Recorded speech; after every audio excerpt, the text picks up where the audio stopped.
전미애수님, 네, 영혼의 성, 이제 사공방 하고 있죠. 이제 모르는 거를 얘기하려니까 이제 힘들어요. 그렇지만 계속 해보겠습니다. 성부와 성자와 성령의 이름으로 아멘. 네, 오늘은 좀 짧을 것 같은데, 지금 사공방에서 그러니까 1공방은 어떠한 것을 알 때 1공방이라고 하는 거죠. 자인식 나는 누구인가. 그래서 내 안에 죄의 원인이 있어서 나를 이겨야만 이제 죄를 이기고 내 안에서 그리스도의 뜻이 실현될 수 있는 거죠. 그것을 알 때. 그러니까 그냥 바오로 사도께서 하신 말씀으로 치자면 나는 나는 내 자신을 십자가에 못 박아 죽였습니다. 이제는 내가 사는 것이 아니라 그리스도께서 내 안에 사시는 것입니다. 요게 이제 시작인 거죠. 그렇게 이제 나아가야 되는 거고, 그런 거를 알 때 1공방인 거죠. 1공방. 근데 이제 2공방은 이제 그런 것을 하는데 그 방법이 2공방은 방법이 뭐다? 기도밖에 없다. 그래서 뭐를 이제 규칙적인 기도 생활로 이제 나아가게 되는 거죠. 그러면은 2공방인 거죠. 그러면 3공방은 뭐죠? 3공방은 뭐에 대해서 아는 거예요? 3공방은 바로 행복에 대해서 아는 거죠. 근데 이제 그 행복이 이제 4공방과의 차이는 뭐냐면, 이 3공방에서의 행복은 그때 기억하셔요? 생각과 오성의 차이. 네, 여기서 말하는 생각은 분심이죠, 분심. 내 자아와 계속 대화하는 거. 얌얌은 자아의 소리를 듣는 거죠. 그런 생각이 있고, 그 다음에 오성은 뭐냐면 하느님의 비추임으로 묵상하는 거죠. 그래서 이 생각은 뭐라고 그랬었냐면 분심, 그리고 오성은 뭐라고 그럴 수 있냐면 묵상. 근데 묵상 기도에서 오는 그 즐거움이 있죠. 그래서 묵상 기도에서 오는 그 즐거움을 여기서 뭐라고 그랬냐면 만족이라고 한단 말이에요.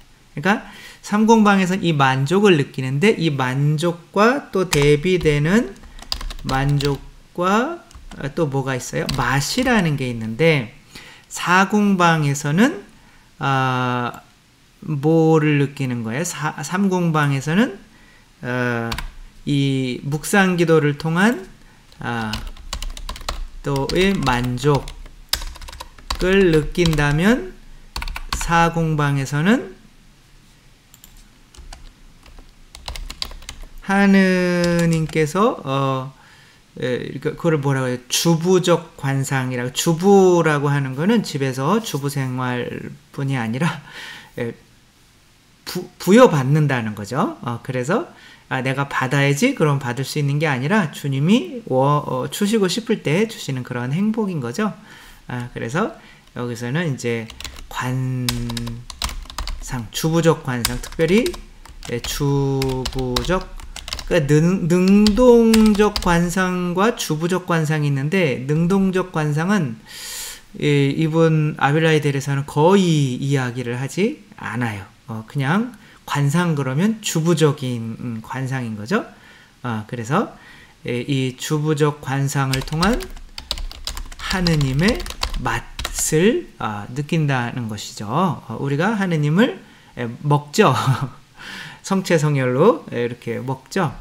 근데 이제 아무튼 그 맛에 관해서 이 두 번째 시간에는 요 맛에 관해서 조금 더 설명을 하고, 세 번째 시간에는 그 맛을 느끼는 기도의 방법, 거둠의 기도라고 하는데, 그것에 대해서 다음번에는 이제 또 말씀을 이걸 드리겠습니다. 제가 아는 게 없어가지고 그냥 여기 나오는 대로 이렇게 하는 거죠. 근데 이제 맛이 어떤 것인가에 대해서 조금 더 자세히 하도록 하겠습니다. 이분이 이야기가 어디로 빗나갔는지 1항에 보면 이야기가 어디로 빗나갔는지 모르겠다. 근데 그냥 다시 시작하겠다. 네, 그렇게 해놓고 나는 영적 환희가 그래서 행복에 대해서 말하는 거죠. 행복, 영적 환희, 이 행복이 우리의 격정과 합쳐질 때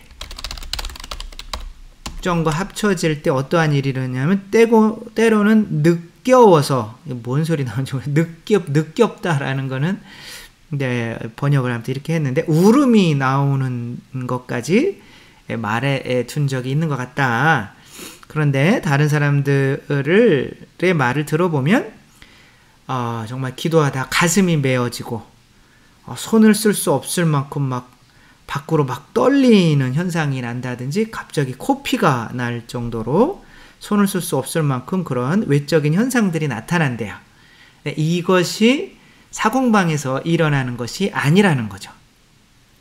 그러니까 그런 기도를 해서 어떤 몸에 어떤 격정적인 어떤 변화가 일어나는 것은 이분이 이렇게 얘기해요. 나는 여기에 대한 경험이 없으므로. 그러니까 기도하면서 막 손이 떨린다든지 뭐 혀가 뜨거워진다든지 몸이 붕 뜬다든지 막 이런 걸 느꼈어요.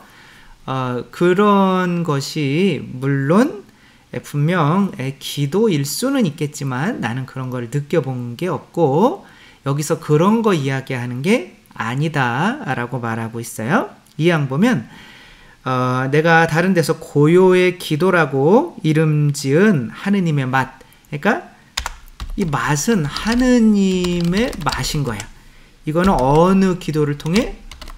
고요의 기도는 다음 시간에 하는데 아무튼 고요의 기도를 통해서 그러니까 무언가 격정적인 어떤 몸에서 일어나는 거는 고요한 것은 아니죠. 그러니까 이제 그런 것과는 좀 다르다. 그래서 이제 비유를 들어서 말씀을 하셔요.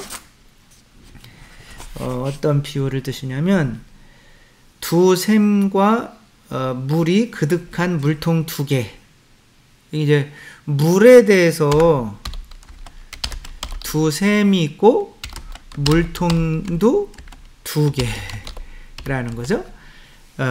가정에 있다는 이게 이제 물이 이분은 영적인 것을 이야기하는데 제일 중요한 비유의 소재로 쓰시죠.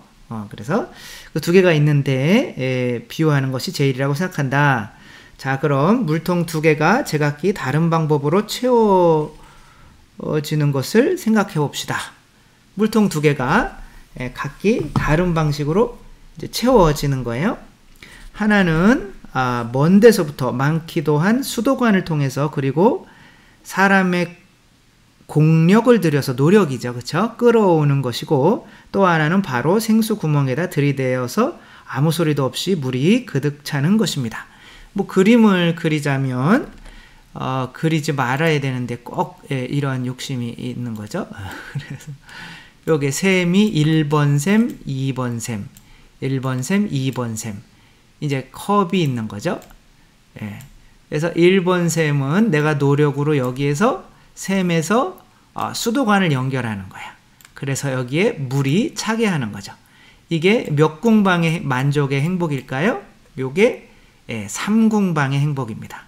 그러니까 4궁방은 어떻게 되는 거냐면 이것을 그냥 여기에다 갖다 대는 거예요. 그러면 셈에서 직접 나오는 물을 먹게 되는 거죠. 그러니까 거리 차이가 있는 거죠.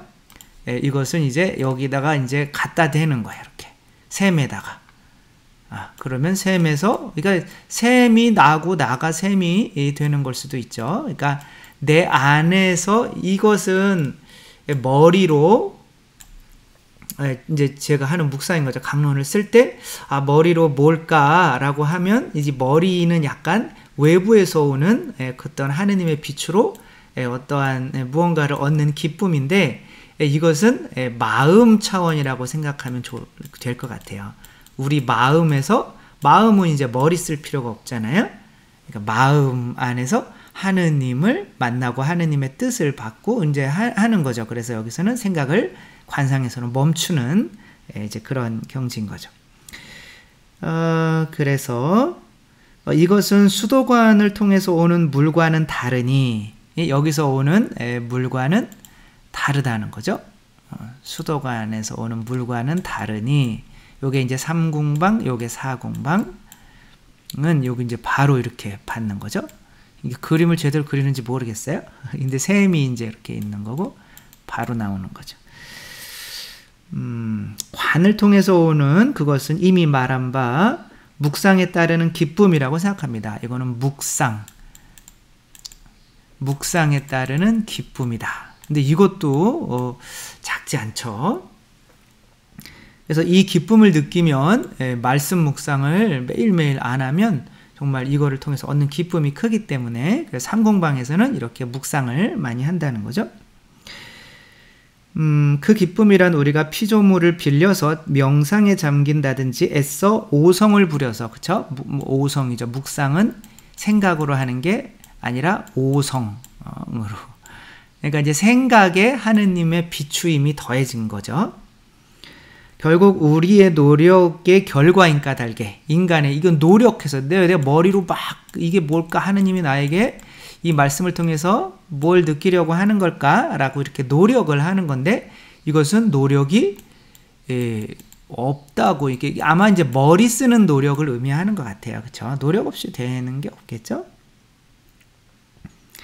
이것이 다소라도 영혼을 이롭게 채우려면 항상 말한 바와 같이 소리를 내기 마련인 것입니다. 소리가 난다, 이거예요.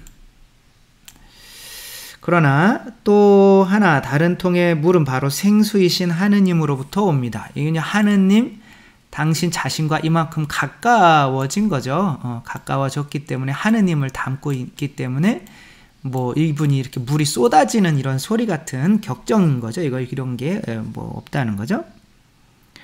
그래서 우리의 가장 그윽한 속으로부터 솟아나오는 것입니다. 아마 마음이겠죠. 우리 가장 그윽한 속으로부터 솟아나오는 것입니다.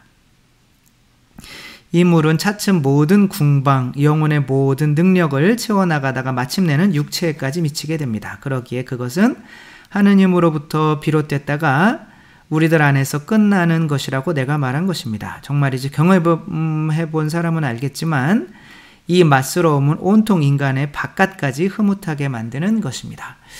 모세가 하느님을 만나고 왔죠.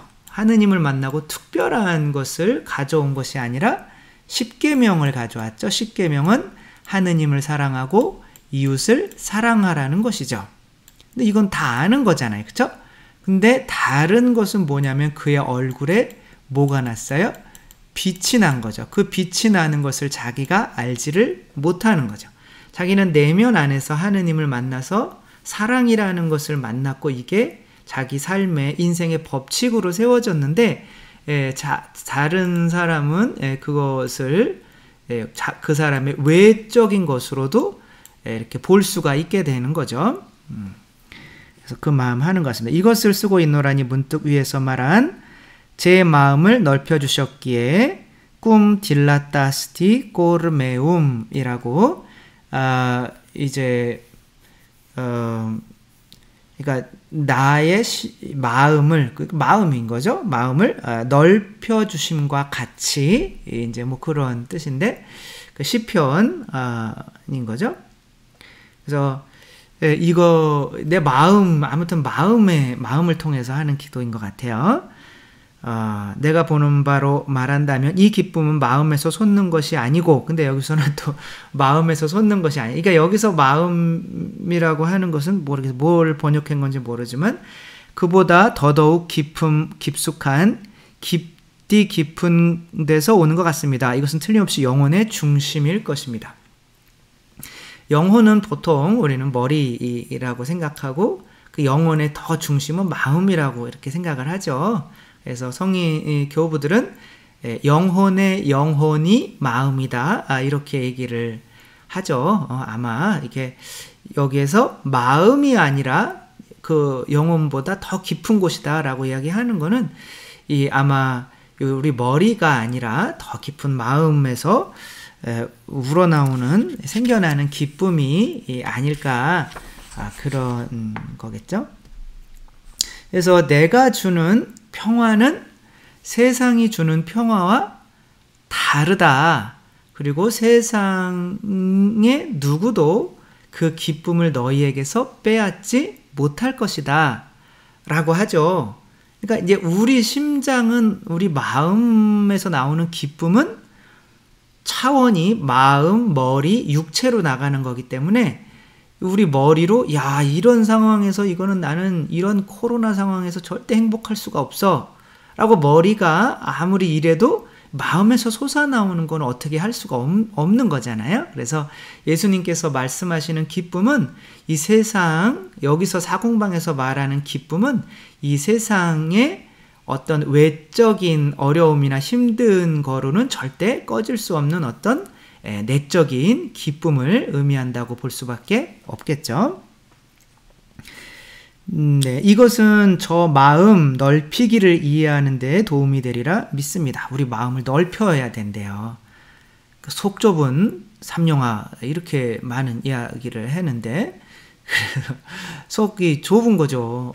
마음을 넓혀야 된다는 것은 어떻게 보면 정말 외적인 것으로부터 우리의 하느님과 함께 있는 이 행복감을 빼앗기지 않는 그런 상태가 정말 마음이 넓은 상태일 것 같아요. 그렇죠? 그래서 누군가가 이렇게 하면 내 마음을 아프게 할 것 같아서 저렇게 좀 안 해줬으면 좋겠는데 이러한 초조한 상태나 그래서 나를 화나게 하면 막 화를 나는 뭐 이런 외적인 것에 내 감정이 휘둘리고 있다면 보통은 속이 밴댕이 딱지 많다고 이렇게 얘기하는 거죠.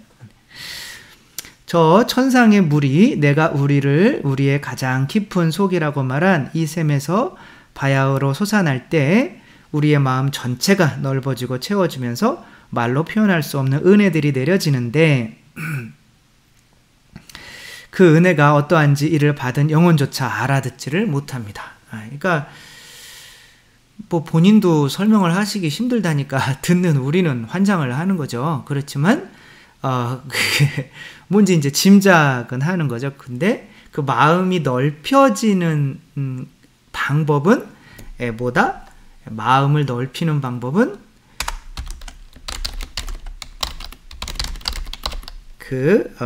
맛을 느낄 때 넓어진다는 거죠. 우리 마음에서 이게 솟아나오는 이 기쁨이 많아질 때 이 마음이 넓어진다는 거죠. 이 기쁨이 넓어질 때 내 행복이 이제 머리나 외적인 육체가 아니라 이 마음에 두고 있기 때문에, 그리고 이 마음에서 오는 행복이 충분하기 때문에 내가 외적인 것에는 그렇게 영향을 받지 않게 되는 거죠. 그래서 좋은 사람이 있든 나쁜 사람이 있든 누구든지 다 행복해 줄 수 있는 넓은 마음을 가지게 되는 거죠. 지금 빗소리가 들리실 텐데 그런 것처럼 악인이나 선인이나 다 같이 비를 내려주시는 하느님처럼 마음이 넓어지려면 내 행복이 외적인 영향에서 이탈해서 내 마음에서, 이제 머리에서는 삼공방 오는 행복, 그러려면 이제 힘들고 어려우면 성당으로 찾아가서 막 묵상기도 이건 아니고 저놈은 내가 용서를 해 뭐 이러고 이제 넘어가야 되지만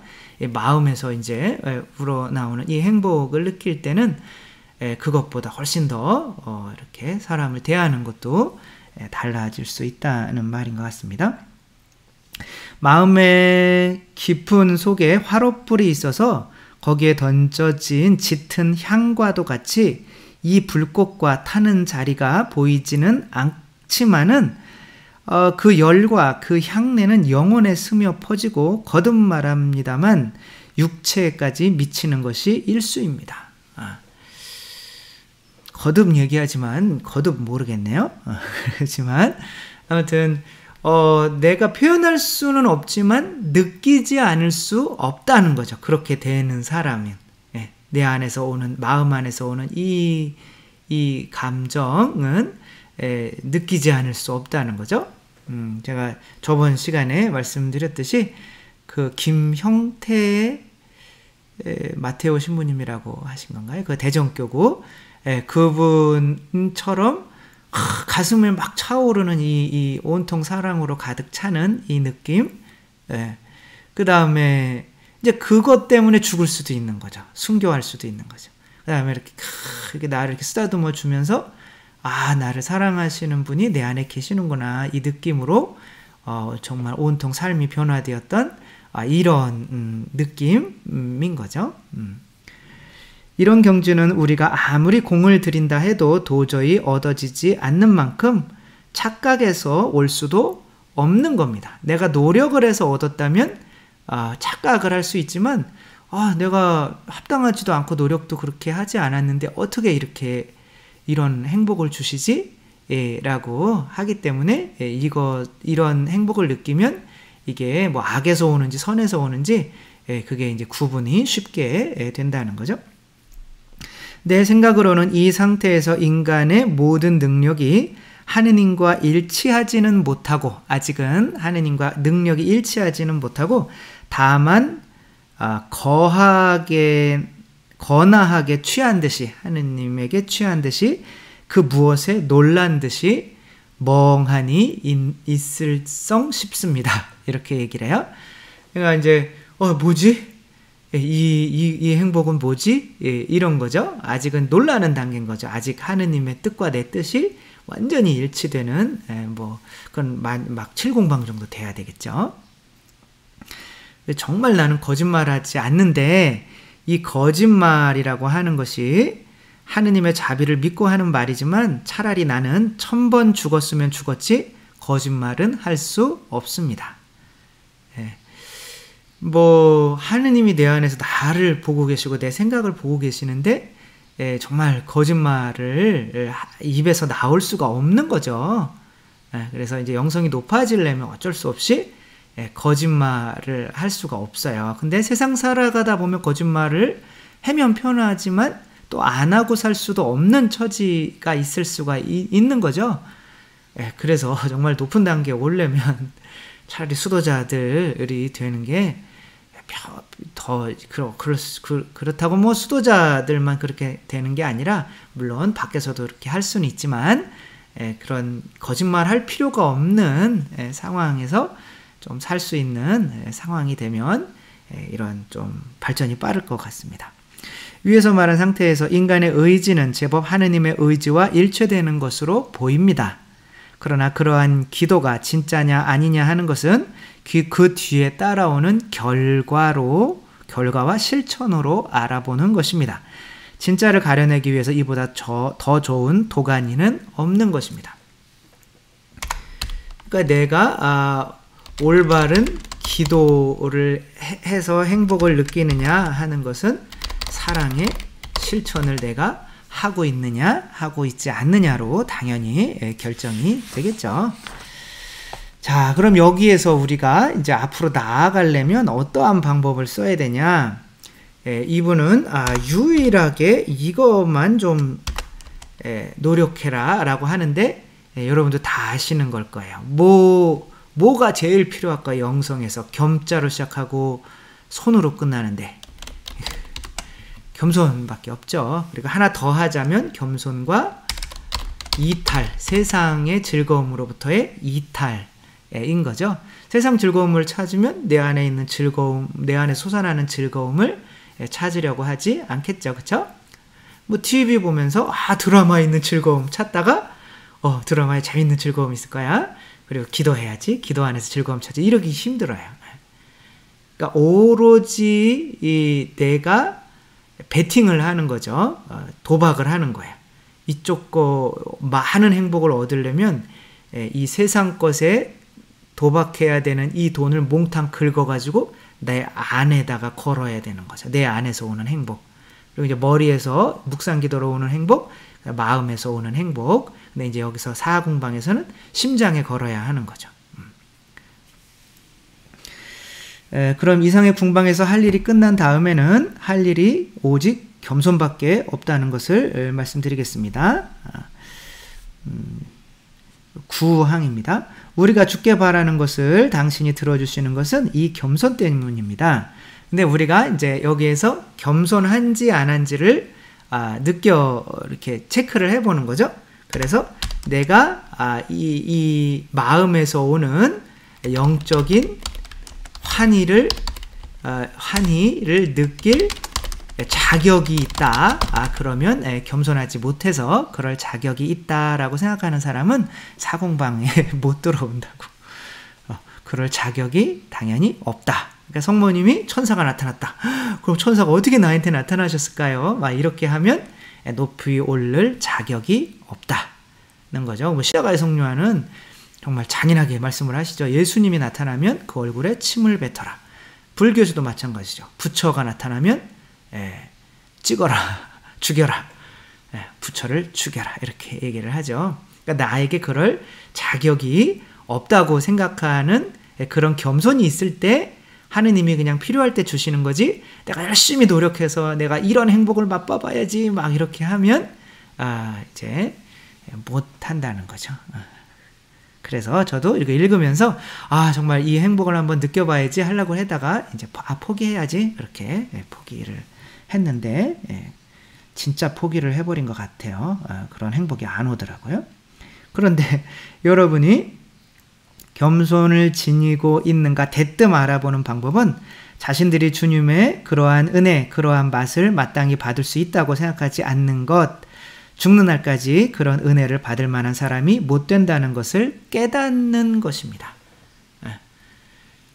그 이유에 대해서 5가지 정도로 이렇게 좀 열거를 하고 있어요. 구항에서 보면 내가 그런 어떻게 보면 하느님의 맛을 체험해서 할 수 없는 그런 겸손을 얻는 방법은 첫째, 그런 은혜를 받으려면 무엇보다도 하느님을 전혀 이익을 넘어서 사랑해야 되기 때문입니다. 근데 나는 하느님을 이익을 넘어서 사랑해야 된다는 건 뭐예요? 하느님이 주시는 것이 아니라 하느님 존재 자체를 사랑하는 건데, 하느님을 통해서 이익을 보려고 하고 있잖아요. 우리는. 그렇죠? 하느님을 통해서 이 행복을 내가 느끼고 싶다 라고 하느님 통해서 이익을 보려고 하고 있잖아요. 그래서 하느님을 이익을 넘어서 사랑해야 하기 때문에 그런 것을 받으려면 내가 하느님을 이익을 보려 하는 거기 때문에 그런 맛을 느끼려고 하면 그거 자체가 자격이 없어진다라는 거죠. 두 번째는 보잘것없는 우리의 섬김을 가지고 저렇듯한 은혜를 받으리라고 생각하는 것은 너무나도 겸손이 부족한 까닭이다. 우리가 하느님을 그만큼 섬기는가, 내가 그런 은혜를 받을 만큼 내가 하느님께 충실하고 있는가, 내가 양심성찰을 했으면 적어도 나는 그런 자격이 없구나 라고. 그러니까 이 은혜를 받으려고 이 은혜를 받을 만한 자격이 없음을 자신이 깨닫기 위해서 노력하라는 거죠. 유일하게 노력해야 되는 것은 그러한 겸손을 노력하라는 거죠. 왜냐하면 겸손이 뭘까요? 겸손은 하느님을 담는 그릇, 은총을 담는 그릇인 거죠. 겸손의 그릇에 담는 거죠. 결국에는 이 자아가 죽는 것이 겸손인데, 결국에 은혜를 줬다가 나는 이만큼 하느님의 목소리도 듣고 성모님의 음성도 듣고 하면은 나는 다른 사람이랑 좀 달라, 좀 난 특별해 라고 하면 이 정말 하느님께서 내 자신을 죽이려고 하는 그 목적이 실패가 되고 뭐가 돼요? 교만만 자라나게 되면 은총이 어떻게 되는 거예요? 헛되이 되는 것뿐만이 아니라 당신의 은총을 우리를 악하게 만드는 데 쓰는 거기 때문에 우리가 그분을 받아들일 수 있는 유일한 것은 겸손밖에 없는 거죠. 제가 제일 무서워하는 말인 거죠. 겸손 그러면 깜짝이야 막 그래요. 왜냐면 제가 나는 마음이 온유하고 겸손하니 너희는 나의 명예를 내고 나에게 배워라, 이게 제 성구인데 어디서 얘기하면 너무 창피해가지고 깜짝 놀래요. 세 번째는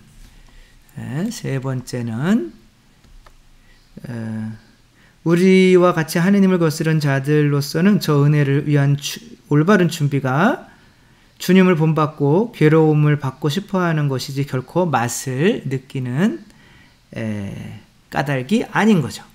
그러니까 하느님을 사랑하면 아기가 부모님을 사랑한다. 그러면 내가 어떻게 공부를 열심히 해서 부모님을 기쁘게 해드릴까라고 생각하지, 부모님을 막 사랑해요. 그런데 엄마 빨리 나 행복하게 해주세요. 이렇게 못한다는 거죠. 그래서 오히려 고난을 청하지, 그분의 지금까지 준 은혜에 대해서 고난이나 그런 희생을 청하지 그 맛을 청할 수는 없다는 거죠. 이미 그 맛을 많이 그 맛보다는 이제 그 은혜를 많이 느끼고 있기 때문에. 그 다음에 4번은 지존하신 하느님은 마치 우리가 당신의 계명을 지킨 값으로 천국의 영광을 주시듯이 저 은혜를 주셔야 할 의무가 없으신 까닭입니다. 거래하지 말라는 거죠. 하느님께서는 이미 우리에게 생명도 주셨고 뭐 다 주셨죠. 근데 우리가 마치 내가 이만큼 했으면 이만큼 줘야 되는 거 아니에요? 라고 하는 것 자체가 하느님의 그 은혜를 받기에 합당한 그릇이 아니라는 것을 스스로 증명하는 거죠. 내가 알고 있는 어떤 이들은 오직 하나 십자가에 못 박히신 그리스도를 섬기기 위하여 사랑의 길을 가느라고 막 같은 것은 아예 바라지도 빌지도 않을 뿐더러 이승에서는 그런 것을 주시지 말라고 기도합니다. 이것이 사실입니다. 아마 아빌라에 대해서 당신 자신을 두고 하시는 말씀이죠. 저는 정말 당신에게 받는 은혜가 좀 너무 크고 내가 당신께 보답해 드리는 게 너무 작은데 더 많은 은혜를 받았다가는 마음만 교만해지니까 제발 이런 은혜를 저 같은 사람에게는 주지 말아 주십시오. 이렇게 하신다는 거죠. 5째, 우리가 아무리 애써 보았댔자 쓸데없는 노릇이기 때문이다. 이것은 주어지는 은혜이기 때문인 거죠. 아무리 내가 그렇게 노력한다고 해봐야 주님이 주기시기 싫으면 안 주는 거니까 그렇게 그래서 여기에 물은 수도관을 통해서 끌어오는 것이 아닌 만큼, 내 힘으로 끌어오는 것이 아닌 만큼 생수가 솟아나려고 하지 않는 경우 우리의 노력도 소용이 닿지 않는 것입니다. 내 마음 안에서 생수가 솟아나오려고 하지 않는 경우는 내가 노력해봐야 소용이 없으니까 그냥 딴 노력하지 말고 겸손해지려는 노력만 사공방에서는 해라 라는 거죠. 자매들이여, 이제 결론인 것입니다. 우리는 당신의 것을 당신 뜻대로 우리에게 하시고 당신이 원하시는 대로 우리를 이끄시도록 맡겨드립시다. 나는 굳게 믿습니다만 참다운 겸손과 이탈이 있으면, 여기에서 참다운이라는 말은 가끔 우리가 속기 쉬운 상상력에 의한 것이 아니라 사실상 모든 것을 이탈해야 되는 것이기 때문입니다. 주께서는 저 은혜로 우리를 거절하지 않으시고 우리가 생심도 못하는 다른 은혜마저 내려주실 것입니다. 우리가 바라지도 않는 다른 은혜마저 내려주실 것입니다. 그래서 제 4공방에서는 노력해야 될 게 오직 뭐다? 겸손과 이탈이다. 그러니까 이탈은 세상의 행복을 끊는 것이고, 겸손은 내가 하느님의 그 은혜를 감히 청할 수 없을 만큼 은혜를 많이 받고 있는 것에 대해서 감사하고 하느님을 모든 상황에서 찬미할 수 있는 이런 마음이겠죠. 그렇게 3공방, 4공방, 정말 앞으로 공방이 5, 6, 7공방이 남았다는 게 겁나네요.